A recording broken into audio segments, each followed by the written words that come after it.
Hello, hello, j'espère que vous allez bien par ici. Moi, je vais super bien. C'est vrai que ça fait longtemps qu'on ne s'est pas vu. Et nous voici aujourd'hui, je vous ramène une petite recette vite fait, bien fait de brocoli, saumon purifié maison à la sauce champignon. Suivez la recette et on se retrouve tout juste après. Premièrement, je commençais par épicer mes saumons. J'ai juste mis sel, poivre avec un petit bouillon de poisson. Et je viens rajouter légèrement un filet d'huile.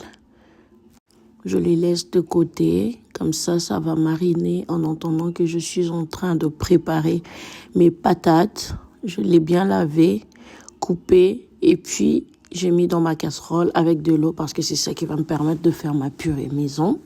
Alors, continuez de bien sûr la recette. Ici, mes saumons déjà reposés, bien marinés. Je les passe au four à 180 degrés pendant 20 minutes. Surveillez de temps en temps la cuisson pour ne pas être surpris.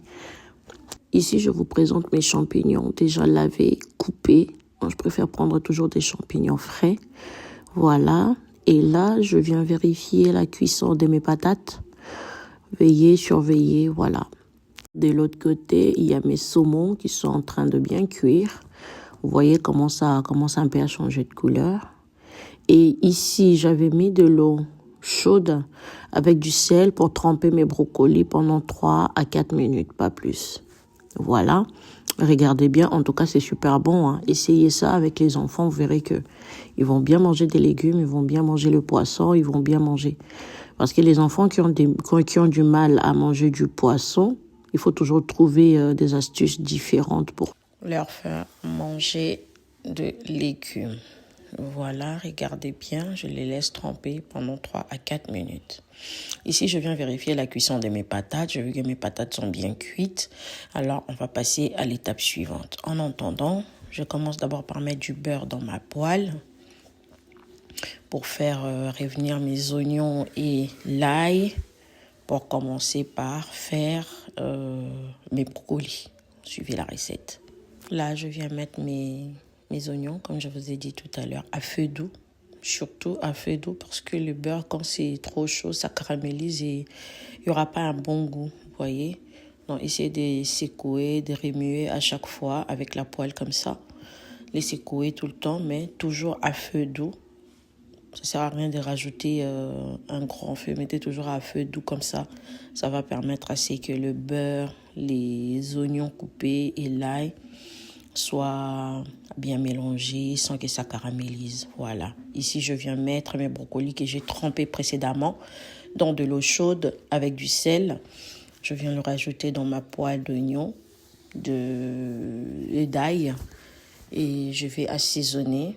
Pas trop assaisonner, hein. Mettez juste du sel, du poivre. Je rajoutais un peu de végéta parce que moi j'aime bien le végéta. Voilà, c'est ça le végéta que j'utilise. J'ai rajouté du végéta. Après, c'est toujours à feu doux. Je vais le laisser mijoter le beurre, l'ail et l'oignon. Vous voyez, là je vais rajouter encore du poivre blanc pour ne pas que ça soit fade. Donc voilà, si vous n'aimez pas des épices, ne mettez pas. Si vous aimez les épices, rajoutez la quantité qu'il vous faut. Donc c'est facultatif, hein, j'allais dire. C'est facultatif et voilà. Là, vous voyez bien, mes brocolis sont toujours en entier. C'est pas cassé, ça s'est pas mêlé entre eux. Je récupère ma poêle, je ne l'ai pas lavée parce que je devais encore procéder à la cuisson de mes champignons, de ma sauce. Donc, j'allais procéder à la préparation de ma sauce champignons. Du coup, j'ai récupéré ma poêle, j'ai mis du beurre, j'ai rajouté le reste de l'ail et d'oignons coupés. Ensuite, je viens rajouter mes champignons déjà lavés, coupés. Toujours à feu doux. Vous voyez, moi, c'est toujours à feu doux que j'aime faire mes légumes. Secouez de temps en temps votre poêle pour ne pas que ça colle. Bon, après, avec ma poêle là, ça colle pas parce que j'utilise que les ustensiles en bois. Voilà, essayez de bien mélanger, essayez de bien remuer pour faciliter les mélanges. Et regardez, là, c'est toujours à feu doux. Moi, je les laisse comme ça jusqu'à ce que ça va faire sortir le jus. Les jus de légumes. Donc voilà. Et là, tout à l'heure, vous avez vu, c'est pas de l'eau. J'avais mis du vin blanc. Ouais, voilà, même si vous mangez avec les enfants, vous pouvez mettre du vin blanc. De toute façon, ça s'évapore pendant la cuisson. Donc, ne vous inquiétez pas, même si vous mettez du vin pendant la cuisson, ça s'évapore. Ensuite, là, je viens rajouter du Vegeta, toujours. Et j'ai récupéré mes champignons pour les écraser parce que j'ai des enfants qui sont un tout petit peu compliqués. Donc là, j'ai mixé mes champignons et je les ai ramenés encore dans ma sauce pour bien mélanger. Parce que quand ils écrasent, quand ils mâchent les morceaux des champignons, ils aiment pas manger les champignons comme ça. Mais en sauce comme ça, quand je les écrase, ils ne sauront même pas qu'il y a du champignon. Pourtant, ils mangent du champignon. Donc, trouvez des stratégies pour faire manger à vos enfants des légumes, des choses qu'ils aiment pas manger. Faites-les différemment. Ils ne sauront même pas que c'est ce qu'ils aiment pas. Voilà, ici, je passe à la préparation ma purée maison. Je mets la crème. Si vous préférez avec du lait, mettez avec du lait. Mais moi, je préfère toujours le faire avec la crème. Là, je vous montre les résultats de mes brocolis. Voilà, j'ai réservé. Et ici, je commence par écraser mes patates. J'écrase mes patates en entendant ma crème et du beurre à bien chauffer. Dans la crème, j'avais mis du sel, du poivre, parce que pendant la cuisson de mes patates, j'avais pas mis du sel. Si vous avez mis du sel au départ, ne rajoutez pas du sel dans la crème parce que ça sera de trop. Donc, faites toujours un équilibre. Hein. Évitons de manger trop salé, trop sucré. Essayons toujours d'équilibrer. Là, je procède à la préparation de ma purée maison. Il y a beaucoup de gens qui se disent, comment tu fais ta purée maison? Et voilà la recette. Merci beaucoup. De rien.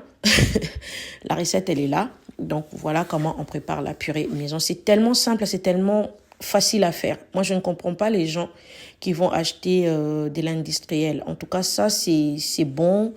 Et il y a le vrai goût. Il y a le vrai goût de patates. Donc, je vous conseille vraiment de les faire vous-même à la maison pour votre santé. Et vous savez au moins ce qu'il y a dans ce que vous allez manger. Donc, voilà. Ça ne prend pas beaucoup de temps, c'est simple à faire. Donc, vous avez suivi la recette, comment je procédais dans la purée fait maison. C'est pas du tout compliqué à faire. Voilà. Ici, je passe au dressage de mon repas, de mon menu annoncé. Hein. Vite fait, bien fait, brocoli, purée, saumon. Et ici, je rajoutais la sauce champignon à la crème, bien sûr. On se voit très bientôt. Au revoir.